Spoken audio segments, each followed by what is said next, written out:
നല്ല പഴുത്ത ചെറുപഴം ഉണ്ടോ കയ്യിൽ? എന്നാൽ ഇതുപോലെ നല്ല ടേസ്റ്റി ആയിട്ടുള്ളൊരു പലഹാരം നമുക്ക് ഉണ്ടാക്കിയെടുക്കാം. 2 കട്ട് ശർക്കര ഞാൻ 1 ഗ്ലാസ് വെള്ളം കൂടി ഒഴിച്ചിട്ട് നന്നായിട്ടൊന്ന് ഉരുക്കി എടുത്തിട്ടുണ്ട്. അതിലേക്ക് നമ്മൾ അരിഞ്ഞു വെച്ചിരിക്കുന്ന ചെറുപഴം കൂടി ചേർത്ത് കൊടുക്കാം. നന്നായിട്ടൊന്ന് ചെറുപഴം ഉടഞ്ഞു വരുന്ന സമയത്ത് നമുക്കതിലേക്ക് ചെറുക്കി വെച്ചിരിക്കുന്ന തേങ്ങ കൂടി ചേർത്ത് കൊടുക്കാം. ഞാൻ ഇതിലേക്ക് ചെറുതായിട്ട് അരിഞ്ഞു വെച്ചിരിക്കുന്ന നട്ട്സ് കൂടി ചേർത്ത് കൊടുക്കുന്നുണ്ട്.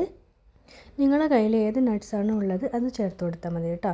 നട്ട്സൊന്നും കയ്യിലില്ലെങ്കിൽ ചേർത്ത് കൊടുത്തിട്ടില്ലെങ്കിൽ കുഴപ്പമില്ല. ഇനി നമുക്കിതിലേക്ക് ഒരു 1/4 ടീസ്പൂൺ ഉപ്പ് ചേർത്ത് കൊടുക്കാം.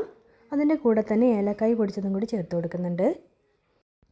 ഇനി നമുക്ക് ഇതിലേക്ക് 1/2 കപ്പ് റവ കൂടി ചേർത്ത് നന്നായിട്ടൊന്ന് മിക്സ് ചെയ്തെടുക്കാം. അതിൻ്റെ കൂടെ തന്നെ ഒരു 3 സ്പൂൺ അരിപ്പൊടി, നേരിയ അരിപ്പൊടിയും കൂടി ചേർത്ത് കൊടുക്കുന്നുണ്ട്. എല്ലാം കൂടി നമുക്ക് നന്നായിട്ടൊന്ന് മിക്സ് ചെയ്തെടുക്കാം. നന്നായിട്ട് മിക്സ് ചെയ്ത് വന്നു കഴിഞ്ഞിട്ടാകുമ്പോൾ നമുക്ക് 1 സ്പൂൺ നെയ്യ് കൂടി അതിലേക്ക് ചേർത്ത് കൊടുത്ത് നന്നായിട്ടൊന്ന് യോജിപ്പിച്ചെടുക്കാം. എല്ലാം നന്നായി മിക്സ് ചെയ്ത് വന്നു കഴിഞ്ഞാൽ നമുക്ക് വാഴയിലയിനകത്ത് ഇത് പൊതിഞ്ഞെടുക്കാം. വാഴയില ചെറുതായിട്ടൊന്ന് കട്ട് ചെയ്തെടുത്തിട്ട് നമുക്കിതെല്ലാം ഫോൾഡ് ചെയ്തെടുക്കാം. എല്ലാം ഇതുപോലെ ഫോൾഡ് ചെയ്തെടുത്തതിന് ശേഷം നമുക്കിതൊരു 5 മിനിറ്റ് നേരം ഒന്ന് സ്റ്റീം ചെയ്തെടുക്കാം.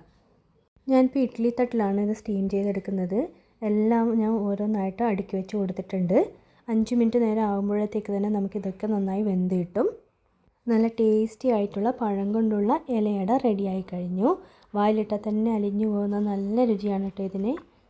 റെസിപ്പി ഇഷ്ടപ്പെട്ട എല്ലാവരും ഒന്ന് ട്രൈ ചെയ്ത് നോക്കണേ.